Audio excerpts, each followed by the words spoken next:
कल हमने चर्चा की थी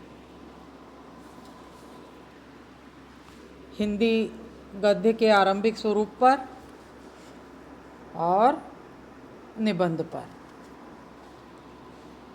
आज हम आचार्य हजारी प्रसाद द्विवेदी जी के निबंध नाखून क्यों बढ़ते हैं पर चर्चा करेंगे।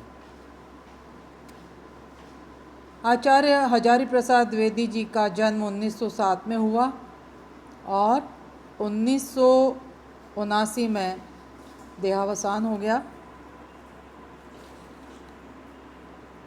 द्विवेदी जी शांति निकेतन में हिंदी के प्राध्यापक रहे, फिर हिंदू विश्वविद्यालय काशी में हिंदी के प्रोफेसर रहे और 1957 में आपको पद्म भूषण की उपाधि मिली।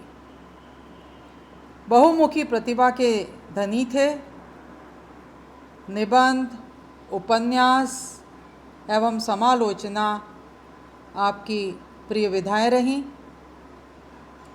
निबंधकार के रूप में आपकी विशिष्ट पहचान है।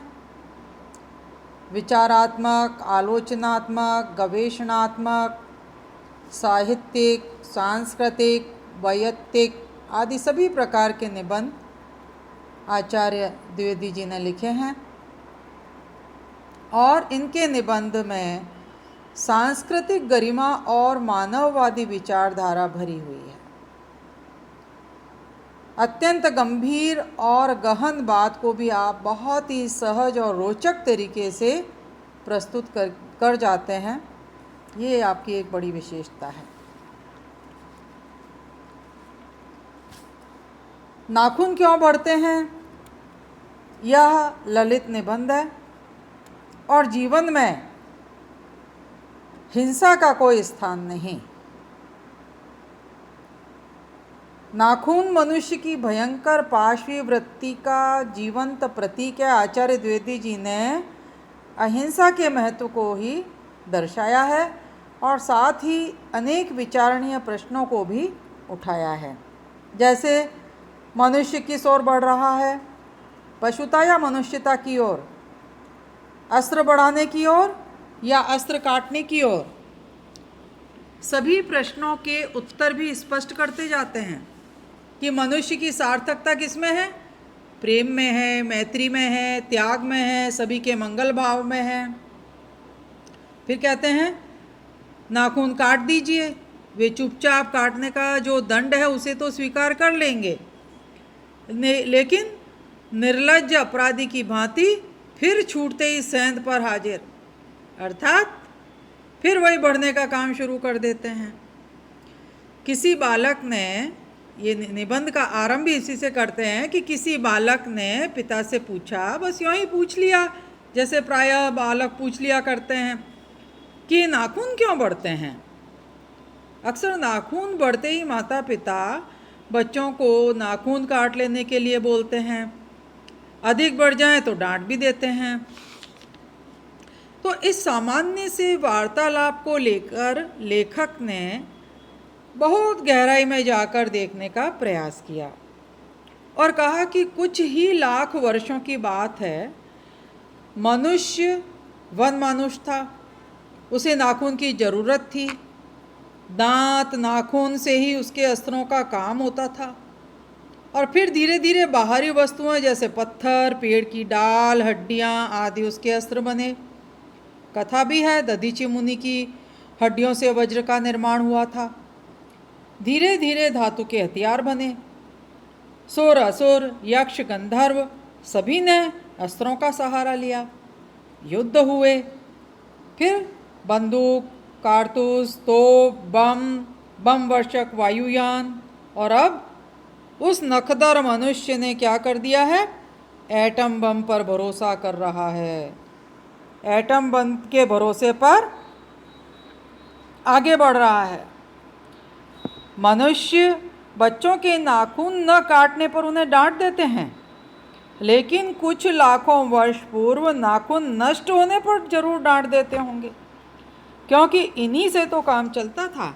लेखक कहता है कि मुझे ऐसा लगता है कि मनुष्य अब नाखून को नहीं चाहता, एक बड़ी गहरी बात बोल दी। देखिए कि मनुष्य अब नाखून को नहीं चाहता, अर्थात बर्बरता नहीं चाहता, अब वह हिंसात्मक वृत्ति नहीं चाहता, उसके भीतर बर्बर युग का कोई अवशेष रह जाए यह भी उसे असह्य है।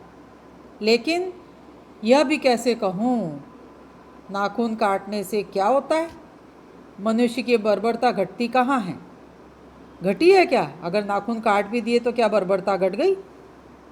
वो कहते हैं मैं मनुष्य के नाखूनों की ओर देखता हूँ तो कभी कभी निराश हो जाता हूँ। ये उसकी भयंकर पाशवी वृत्ति के जीवंत प्रतीक हैं। मनुष्य की पशुता को जितनी बार भी काट दो वह मरना नहीं जानती। कुछ हजार वर्ष पूर्व का स्मरण करते हुए लेखक नाखून के सौंदर्य की भी चर्चा करते हैं और कहते हैं कि वात्स्यायन के काम सूत्र से विदित होता है कि उस काल में अर्थात 2000 वर्ष पूर्व भारतवासी नाखूनों को खूब सजाता संवारता था। उनके काटने की कला, आकृतियों के रूप, रंग, बड़े छोटे अनेक प्रकार के स्वरूप देता था।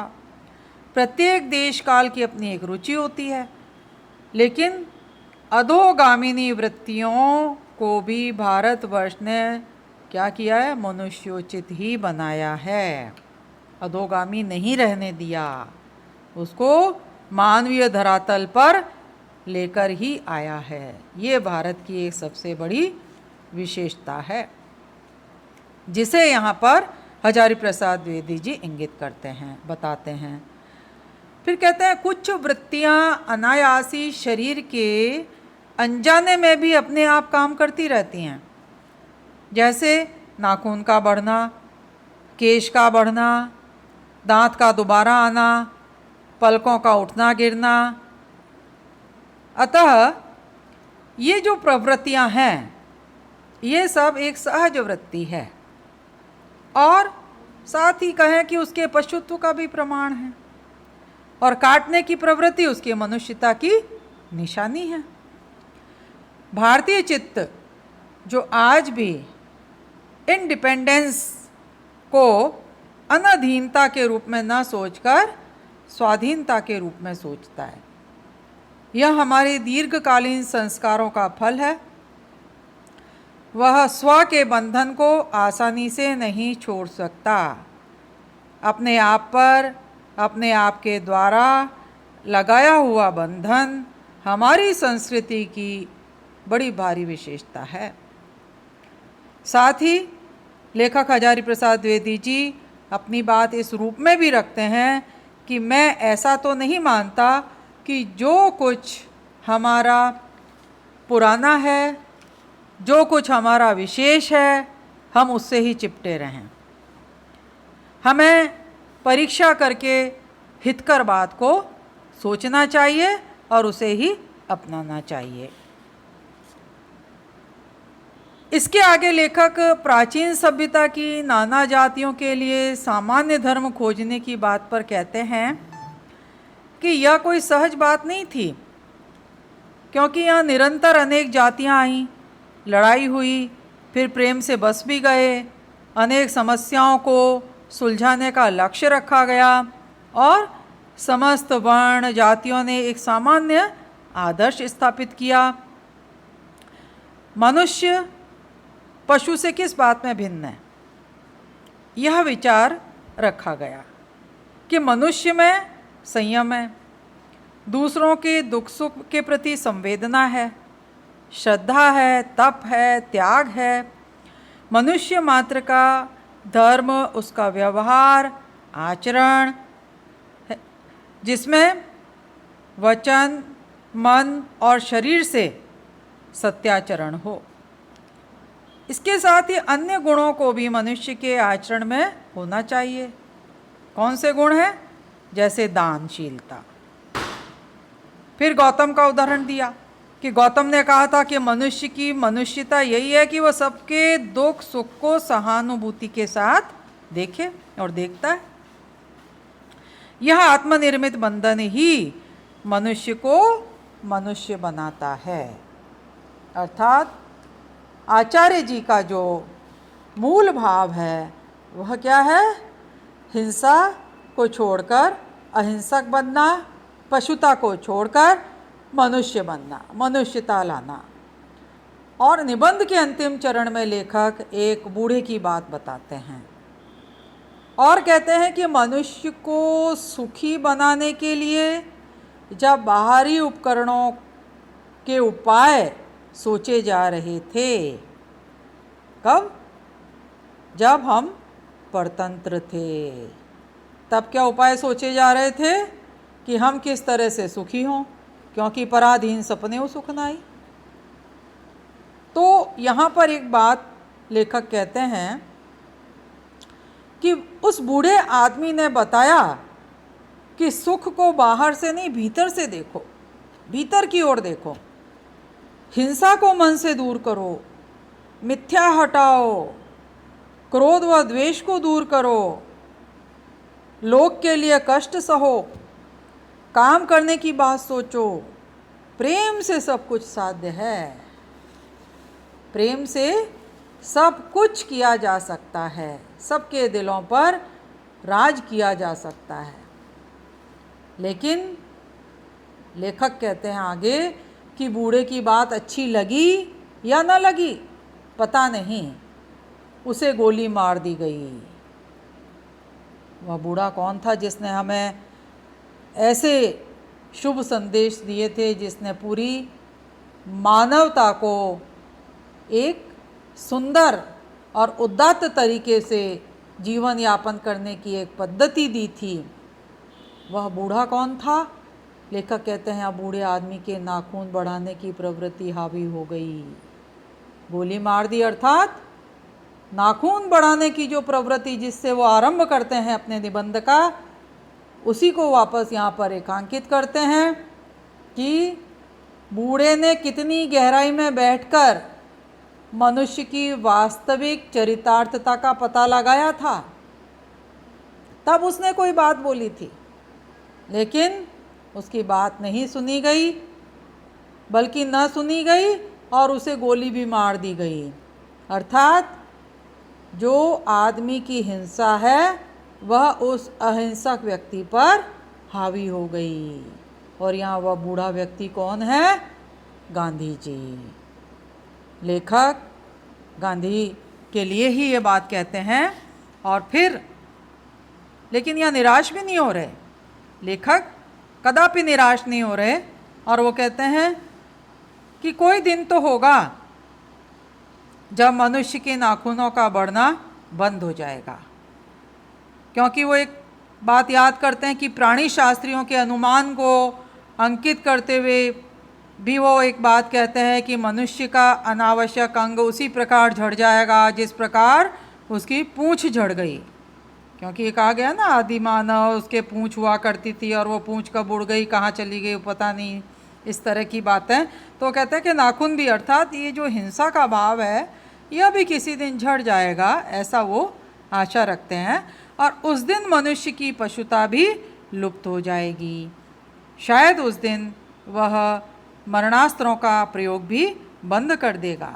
बच्चों को बताना होगा कि नाखून का बढ़ना मनुष्य में पशुता की निशानी है और बृहत्तर जीवन में अस्त्र शस्त्र का बढ़ावा पशुता है।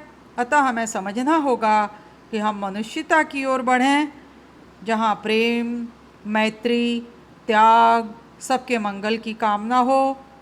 फिर वो कहते हैं कमबख्त नाखून बढ़ते हैं तो बढ़ें, मनुष्य उन्हें बढ़ने नहीं देगा। उनका ये अटल विश्वास है कि ये हमारे मन के अंदर बुरी प्रवृत्तियाँ, बुरी वृत्तियाँ जागती रहें, लेकिन मानव उन बुरी प्रवृत्तियों को अपने ऊपर हावी होने नहीं देगा। ऐसा अटल दृढ़ विश्वास है लेखक का। इसी के साथ ये जो हमारा नाखून क्यों बढ़ते हैं निबंध यहाँ समाप्त होता है। कल के लेसन में कल हम जो कार्य करेंगे वो इसके ऊपर जो मैंने आप लोगों के लिए प्रश्न बनाए हैं, वो सब प्रश्नों की एक पीडीएफ आपको देंगे, जिसमें कि मैंने आंसर की भी दे दी है। वो सिर्फ इसलिए कि आप उसको अभ्यास में लाएं। आपने ये जो चैप्टर पढ़ा आप बिना की के ही पहले उसको करें और फिर ये देखें कि जो आपको पढ़ाया गया है वह किस तरह से आपने समझा है। धन्यवाद।